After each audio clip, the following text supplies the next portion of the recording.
Hello, morning po, sir. Sir, morning. Business. Hello, napanood ko po sa YouTube. Ay, salamat po. Kayo po yun. Apa.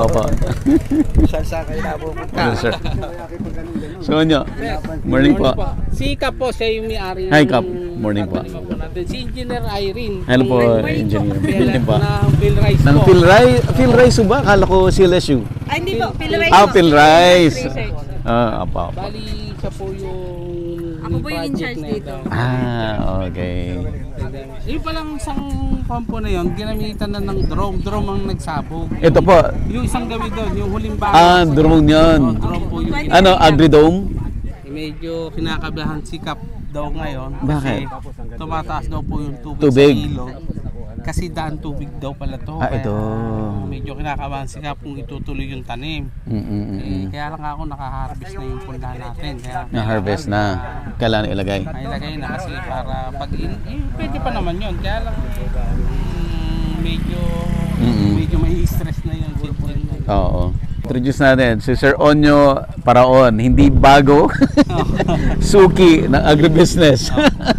Isa sa mga pinakamagagaling na rice farmer ng Pilipinas. No? Pilipinas, ha? Hindi Bulacan, Pilipinas. Ayan.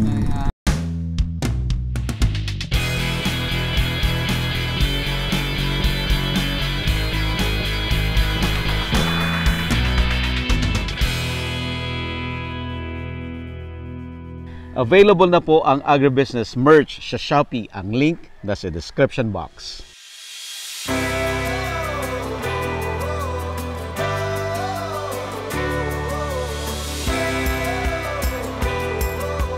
Palapit na ang agribusiness How It Works Grand Meet and Greet.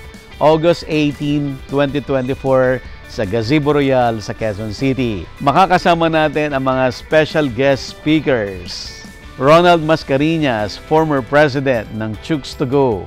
Guido Bagsik ng Gid Bagsik Rice Mill. William Tiu Lim ng Mega Sardines. Jomar Hizon ng Pampangas Best. At syempre, ako po, Buddy Gansenya para sa Agribusiness How It Works. Gusto naming magpasalamat sa ating mga major sponsors. Crispy King, sarap, busog at budget. Amo, ako'y magsasakang organiko, itaas ang ani, ibaba ang gastos. Agridome, empowering you with digital agriculture. Tuburan Coffee, handpicked and roasted with love. Rural Bank of Angeles, your rural bank of choice. One Sky Haro, basta aluminum, One Sky. Don Benitos, ang pambansang kasava. Greenland Organic Fertilizer, katuwang sa pag-asenso ng magsasakang Pilipino. Bulacan Dragon Fruit Depot, source of quality dragon fruits and planting materials. And we would also like to thank the following. Romsol by Rumen Nutrition Solution. Pampangas Best. Mega Prime Foods. Godel by JCG Marketing Group. Sandoval Best Farm Fruits. Razons by Glenn. Don Ricardo's Lechon. Agrimac Philippines. Allied Botanical Corporation. Tate Aqua Feeds. Don't forget to register. Strictly no walk-in. Agribusiness How It Works Grand Meet and Greet, August 18, 2024, Gazebo Real, Quezon City. Magtatanim tayo ngayon. Opo, magtatanim tayo ngayon. Kagabi iniisip ko, lulusong ba ako? Tapos naalala ko, ay, transplanter. Opo. Hindi na pala kailangan. Hindi na pala kailangan. Gaano kalaki yung tatamnan natin, sir? Kabali. More or less po yun, mga nasa 2 hektarya yung ilan, Kap? Mga 2.4 siguro. 2.4. Tataniman po na. Kap, ano pong buong pangalan ninyo? Herminio Cruz po. Cruz, kapitan po kayo ng barangay Garlang San Ildefonso. San Ildefonso. At saka si engineer, introduce na rin natin yung engineer. Irene Laureano po, from Rice. Philippine Rice Research Institute. Based po kayo sa Central Muñoz. Opo. Muñoz. Lusog pa tayo, sir. Tayo. Doon tayo? Opo. Ito, hindi ito. Ang magtatanim dito yung isang transplanter. Ito. Yung sa atin yung dalawa na yun. Yung dalawa po yun? Yung dalawa. Doon yung lalagyan ng punla. Iba-iba, sir, ang magtatanim? Bali, dalawang transplanter po kami, sir. Kasi dalawang variety yung seedling po natin. Oh, okay. Yung 4H po kasi dito sa bukid kasi mas maaga siya kaysa sa isang variety. Kaya kung mag-harvest, kailangan mas mauna itong bungad. Kasi kaya yung mas maaga po, mas mabilis siyang anihin. Oo. Para may clear yung yung daanan. Opo. Grabe, pati yung mga ganong detalye, pinaplano lahat. Opo, ganun. Kasi hindi pwedeng kung alin yung maaga, kailangan siya yung nasa bungad. Oh. Yan po ang ginagawa. Yung isang variety medyo pahuli po siya, kaya yun. Sir, anong involvement ng PhilRice dito? Meron silang research po na gagawin dito. Kaya naghanap sila ng demo farm na pwede nila pag demo ka. Sakto. Nagtanong sila sa ng Sanaldi Kung anong pwede. Opo. So sakto naman si Cap, mayroong pantaniman, kaya kay Cap. Okay. Yung sayo, ubos na. Maluwang pa ako, sir. Kasi may bago akong harvest. Ngayon tataniman ko pa po uli yun. Kasi kaka-harvest ko lang nitong July. So ngayon po naka-prepare na yon. Pagkayari na yung Cap, doon na kami magtatanim. Bakit hindi doon ang research? Hindi doon ang testing? Dito po sila nagpunta sa San Ildefonso Municipal, kaya ang naituro si Cap. San Ildefonso. Kaya SIPCAP po yung SIPCAP yung Ayan. Ano namang machine to, sir? Anong gagawin niyan? Yan po yung transplanter natin na walk behind. Maliliit Opo. na transplanter. Walk behind lang siya, opo. Walk behind ang tawag. Jimmy! Mukhang. Palit lang na. Mahihirapan po kayo, nakasapatos kayo. Hindi, magpapaa ako. Magpapa po kayo, sir. Pwede po boots o mahirap kahit boots. Pwede siguro. Bota? Hindi, makikita po natin mamaya pagka ng mga tao. Sir, meantime, maghihintay tayo. I-discuss natin, sir, yung punla mo. Anong characteristic na bakit ito na yung tamang edad. Yan. So naalala niyo po yung unang na-feature natin si Sir Onyo, yung dinemo niya yung yung punlaan niya, na napakadaming na-impress kasi very practical. 'Di ba, sir, yung mga tinuturo mo doon. Ngayon, ito po yung itsura ng punla na ready for transplanting. Ayan, sir. Describe nga natin, sir, itong punla. Ito po, sir, bali ang edad po na ito 12 days. 12 12 days. days na po siya ngayon. Yung edad niya. Ito na yung ready namin na pangtanim. Parang carpet, Ito, sir, ito pinunla po ito sa tray, kaya ganito. Oo, ugat po lahat to, sir? Ugat, sir, ugat. Tapos may konti siyang lupa. Oo. Kalang medyo umulan kagabi. Malakas din yung ulan po kahapon, kaya parang medyo basa siya ngayon. Mas maganda sana kung medyo mas tuyo, saka mas magaan. Mas madaling ganon ng hiwalay ng transplanter. Kailan ho na-harvest ito? Ngayon lang po umaga. Ngayon lang din kinuha doon sa Ngayon lang umaga. Ito yung yung sa kay Sir Anthony, siya yung katandem ko pagka maluwang yung tanim. Siya yung kasama namin. Punla mo ito. Siya yung nagpunla na ito. Ngayon yung isa kong punla, nandito naman sa kabilang truck. Nasa kabilang truck. Hindi nasisira yung ganyang kamada. Ganyan hindi, sir, talaga. pero kailangan lang matanggal ka agad. Kasi pag mapipit-pit po yan eh. Kaya dapat may na kaagad. Pwede ho tayo itong magpatay. So ito po yung sinasabi nyo, ito yung isang variety. Yes, sir. Yan yung isang yung variety. Kabilang truck, yun naman po yung ibang variety rin yun. Opo, ano pong pangalan ng variety nito, ito sir? Ito yung, sir, bali 4H po ito. N6RT 4H. 480. Opo. Mga hybrid na to, sir. Inbred po, inbred. Inbred to. Inbred, opo. Pero mas mabilis. Mas mabilis po siya. Pagka ganitong tagulan po, mabilis siyang mabilis alihin. to. Mabilis siya. Maaga po siya, paaga. Tawag sa amin ng sasaka, paaga siya. So, hindi ibig sabihin na hybrid mas maganda. meron pa rin talagang advantage din yung inbred. Opo. Lalo na sir si triple to, talagang lumalaban siya kay hybrid. Talagang Pa rin, oo. Talagang maganda po siya. Ayun, Lalo nag-umpisa na na siya. kung ganun, oo. Nagtatanim na ho ba ito? Sir. Ang bilis, nagtatanim na siya. Parang mas maganda pa kaysa doon sa trap.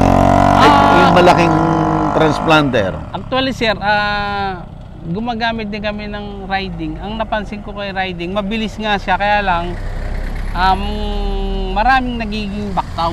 Oo. Hindi kagaya po ni walk behind, mabilis makita ng operator pag may nagbacktaw, maiaayos niya Agad. yung punla. Mm-mm. So kaya walang nagiging kulipin, tuloy-tuloy po. Hindi kagaya nung si riding. Mm-mm. Kasi si riding po, hindi niya nakikita yung, dahil nagdadrive siya, Oo. yung punla niya nasa likod. Mm-mm. So tuloy-tuloy lang siya. Pag hindi napansin ng May backtaw na pala. may backtaw na, tuloy-tuloy pa rin yung lakad niya, Oo. hindi niya mahinto para iayos yung seedling. So kaya maraming naging backtaw. Tapos babalikan niya yon, Oo. mano-mano na yon. Mano-mano na. Kaya kung minsan maraming Doble trabaho. Hindi kagaya po ni walk behind. Mm-mm. Pag nakita ni operator na may laktaw na 2 tundo, sinto ka agad yan, ayaayos niya yung punla. Kasi kung minsan po kasi hindi maiwasan yung may naiipit, yung Opo. nagtitinga. Mm. Lalo na po pagka yung matatapos na, meron Matatapos siya na yung isang ganito. Opo, yung ngayon may natitira yan, dugtungan, nagtitinga yon. Pag yung paglagay mo po ulit sa, hindi pa siya umaabot sa pinaka niya, gumagana na yan, wala pa, hindi pa nakakuha yung picker niya, kaya nagbabaktaw. Oh, I see. Ayan. Ang galing, no? Parang carpet. Ano, kuya? Mabigat, kuya? Puro ugat. Ayan. Mas dinadagdagan namin yung seed kasi kung mas puno po siyang ganyan, mas wala siyang laktaw. So, punong-puno po ito, sir? Opo, puno yan. Saka kailangan talaga maganda yung tubo ng seeds mo. Oo, ganda. Kasi pagka po hindi maganda yung tubo ng seeds, hindi maganda magiging tubong ganyan. Pangit din po pagka itinanim mo, magbabaktaw-baktaw. Kaya kailangan talaga yung ipupunla mo rin pong seeds, talagang quality, maganda yung tubo niya. Itong isang tray na to, gaano kadaming seeds to? Ito po ang ano po namin dito, mga 25 grams. Ito, 25 Opo. grams to. Actually, ang kon lang nila nung sa seminar namin nun ang gusto lang nila 10 grams Pero dinagdagan ko. Bakit, Kasi sir? Ang napansin mo? ko nga po yung pagka yung masyadong manipis, maraming nagiging Baktaw. baktaw. Di baling dinagdagan ko na. Kasi tinuwid ko sir Pero ano pa rin naman, no? Kasi yung butas pa rin ng transplanter. So, kahit na dinagdagan mo to, in effect, parehas pa rin yung may tatanim mo doon sa the whole plantation. Yun nga. Ang napansin namin doon, kaya namin dinagdagan yung seeds. Pagka madalang, maraming baktaw. Magkano lang yung seeds? Ang mahal ng labor. Gagamit ka ngayon ng labor na maghuhulip. Idagdag mo na lang sa seeds. Dagdag mo na lang sa seeds. Mas makakatipid ka. Mas makakatipid, sir. Ganon. Yun ang inisip ko po doon. Yan talaga ang kagandahan pag talagang farmer ka. Kasi yung kung ano man yung tinuturo scientifically, i-adjust mo yun base doon sa actual na pangangailangan Nung una yung tinuro po sa amin yan, talagang 40 kilos lang ang gusto nila sa isang hektarya. So kaya naman po, kaya lang napansin namin maraming baktaw. Kukuha ko ng maghuhulip. Magkano yun? Ngayon, ang ginawa ko po, yung ibabayad ko sa maghuhulip, idagdag mo na lang sa seeds. So, maganda ang kinalabasan po. Ala kaming baktaw, tuloy-tuloy. Maganda yung resulta. Tingnan natin, sir, yung So, ito yung isang variety. Tingnan natin yung isang variety mo pa. Ito malalaki na, Yan, sir, broadcast po yan. Broadcast yan. Opo. Ito ang pinakamagandang stage ng ako sa palay. Ito yung pinakagusto kong stage. Kasi green na green na. Tapos ito yung naamoy mo yung simoy. Di ba, sir, sa umaga? Ayan. Iba rin ang style dito. Ito, sir, bali ito yung gawa ko. Ngayon, para pagka kasi malayo po itanim ko, pinapaplastic ko ganyan para hindi siya nabubugbog. Hindi siya nalalamog Magastos yung, naman. May gastos kang konti, Mas safe. konti lang naman yung plastic, mura lang naman. Oo. Kaya lang mas safe yung Yung Oo. seedling. Lapitan natin, sir. Sir. Ito, Ito sir, talagang ito naman, gusto ni Phil Rice, talagang gamitin ko yung 40 kilos sa isang hektarya. So, sinunod mo siya. So sinunod ko talaga siya. Ngayon sabi ko, tingnan natin yung Kasi yung research resulta. nila. Opo. O, Kaya yan. lang, medyo, ang pansin namin niya, medyo malatas siya. Tingnan nga natin, sir, ang difference. Ngayon. May pagkakaiba Ngayon. ba? Parang No sir. sa mata ko hindi. parang parehas lang. Actually yan sir, tinano namin. Ano?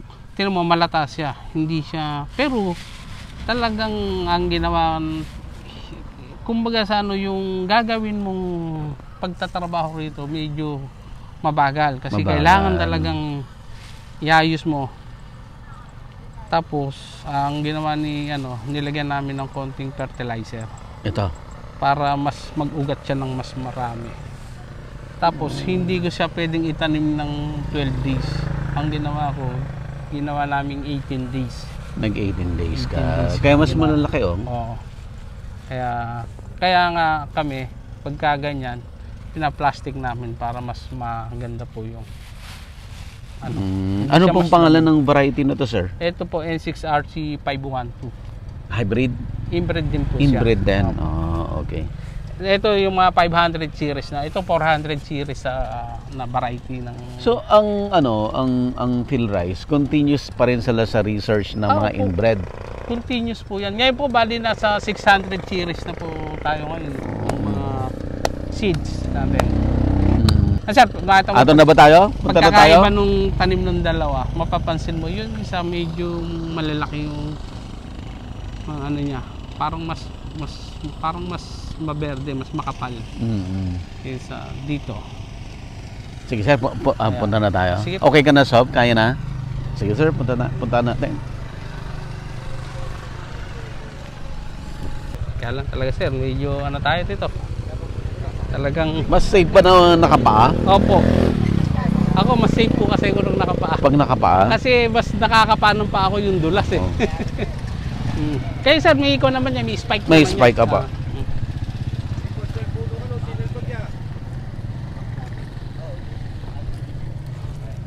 Hello sir. Apa?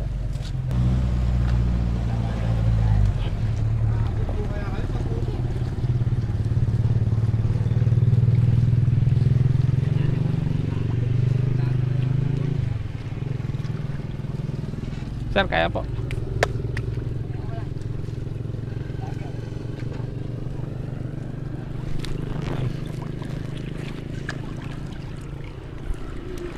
Sige, sige. Parang malinga. Sige, ako na sir. Pagtawid nyo, ako na po alalay. Ay, sige. Tawid po muna kayo dito. Hindi, Ayan. kaya. Sige, sige. Dito ka lang. Game, kaya yan.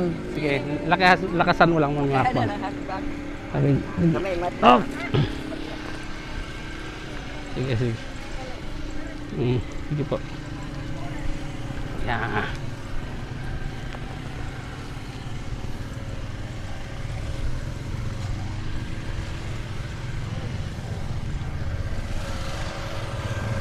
Ayan. Ito na po yung natamnan. Sir, anong gagawin mo dito sa dulo? Ilalak po rin nila to. Ilalak din nila. Oh, kasi kailangan lang mo nang ibalinga. Pag tapos na po yan, Siya yung huli. opo, iikot uli nila yan. Panghuli po nila yan.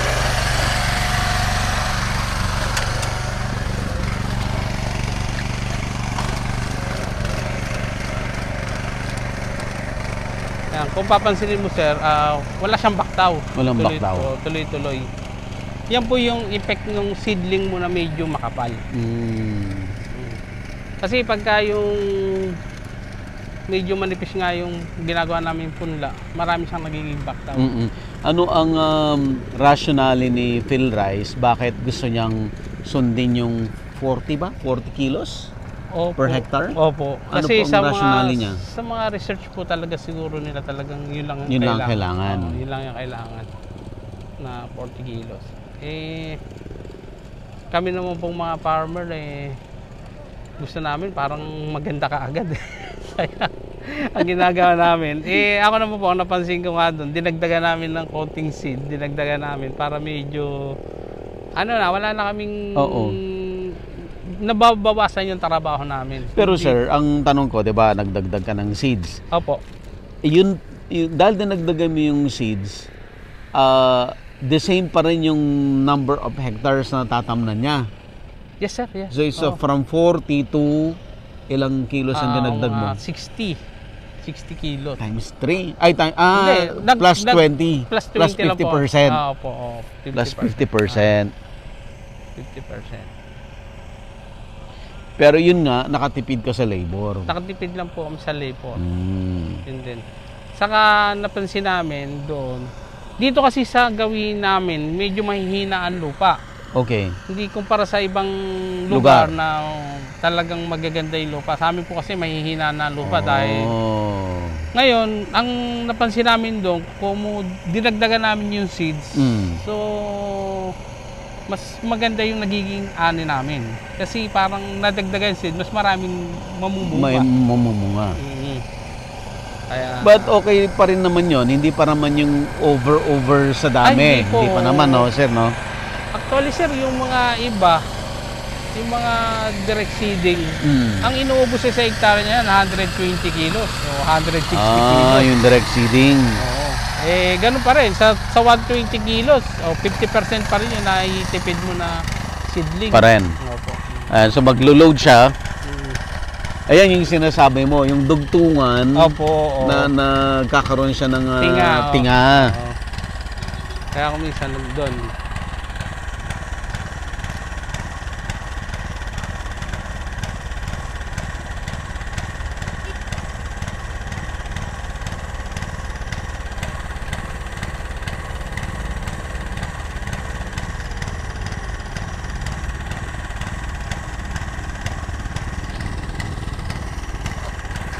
Itong pinitak mo na to, gano'ng kalaki ito sa inyo? Siguro, ito po sigurong luwang na ito, baka nasa mga 1,000 square meter. 1,000 lang daw. Or more than na konti siguro po. Ganun yan. Pag ganyan ang bakura mo sa bahay, 1,000, malaki na yan, no? Oh, sir, malaki na. Magandang bakura na yan, no? Bakuran lang talaga. Maganda na yan. Tapos, sir, itong distances nito, precise pa rin. Oh, sir. Oh. Eksakto pa rin lahat yan. Eksakto pa rin.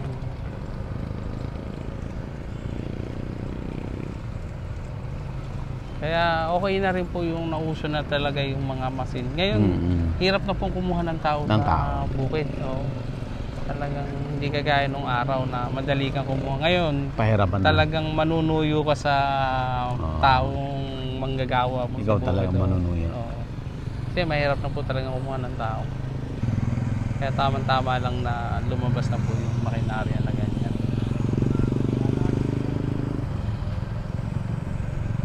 Butit may nakukuha ang operator. Oo, sir, yung... Kao mo na yung mga yan, sir. Opo. Training mo yung mga yan. Yun. No, talagang... talagang... Pag makikita mo, pag mawido yung tao Kung potential siya o hindi. Opo. Kasi meron yung mga taong kahit ituro mo na hindi matuto. Ayaw yan. Opo. Ibig sabihin, ayaw. Ayaw. Yung mga ganyan, actually, ibabayad ng operator kumpara sa mga ibang tao mo na nagle-labor lang sila. So kahit sabihin mo ng, mag-operator ka, mas malaki yung kita mo. Kaya lang, meron talagang tao na parang... Pang-labor lang talaga. Hindi na yun. Bilis din, oh. Diba? Kalalagay pa lang niya. Opo.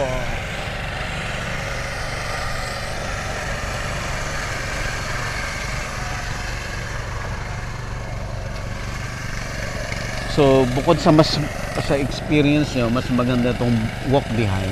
Mas sir, mura pa. Mas mura pa. 3 doble. kumpara sa riding. Ayun, kita niyo sir, nagtanggal Ayun, siya ng yung tinga yun. Kasi may back daw po. Kita niyo may tinanggal siya. Oh, Ayun I po see. yung nasisingit kuminsan. Oo. Kuminsan, hindi pa nakadaite kasi mauubos pa lang yung pagdaan pa lang. Doon pa lang makukuha ng picker. O kagaya niyan, tatamnan niya yan. Ayun. Kasi yun, binaktawan niya yun. Yun tinga, yung tinanggal na yun. Oh. Eh sa riding sir, hindi mo mapapansin yun kasi hindi mo nakikita eh. Nasa Oo. harap ka eh. Kasi walk behind, makikita na kagad. Ang galing, oh, yung pati yung hinulog niya. Ayun. Eksakto rin doon sa kulang na butas. Opo. Ano talaga?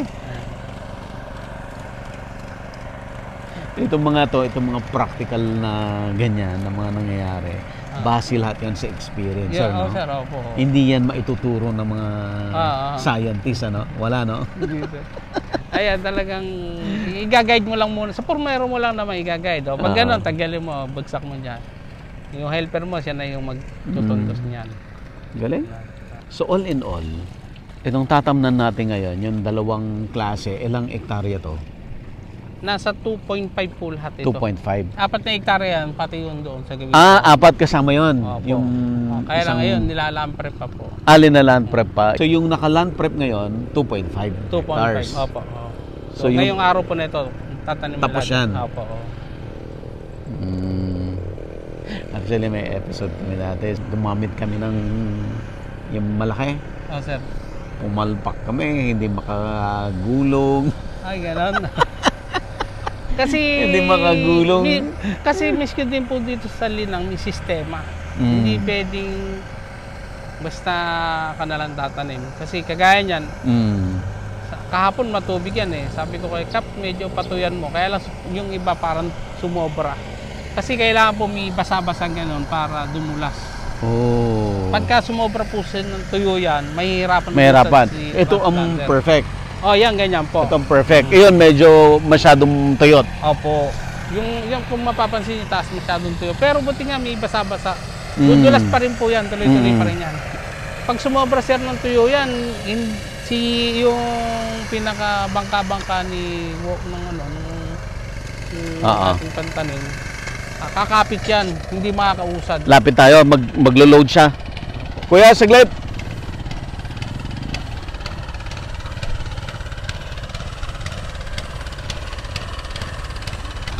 Ayan. So, maglo-load siya ulit. Apat na tray. Opo, apat.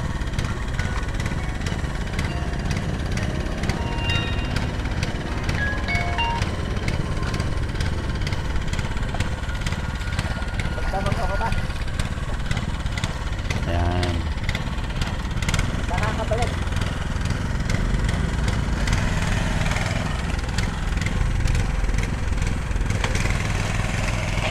Alam na rin niya kung saan siya aapak. Opo. Eksakto po talaga, no? Yung dadaanan niya, yung huling tama. tinanim niya. Para pare-parehas yung distance. Yan na yung pinaka-guide niya. Yan yung guide niya, yung huling tanim. Para pare-parehas lang po yung distance.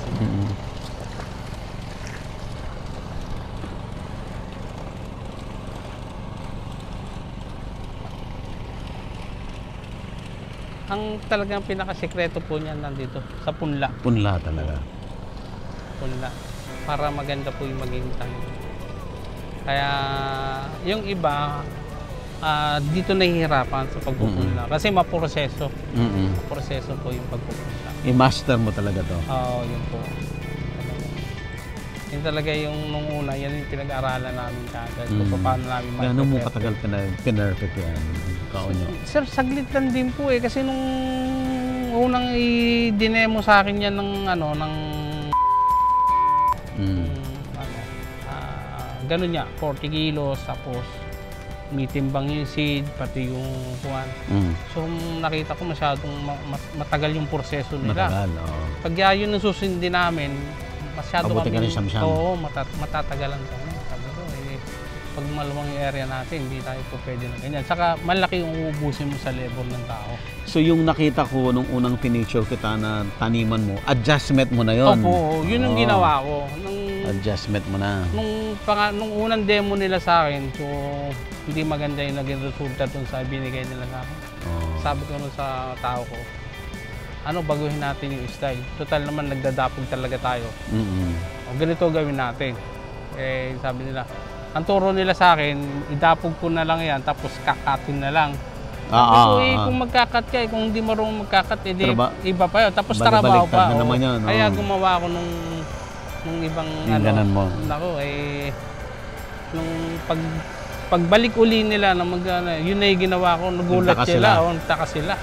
Sila na ngayon yung nagtatanong sa akin paano ko ginawa. Dun sumikat si Onyo, yung ginawa niyang maraming tumawag sa'yo doon. Sir. Available na po ang Agribusiness merch sa Shopee. Ang link nasa description box. Agribusiness, how it works. Instruct, inspire, succeed.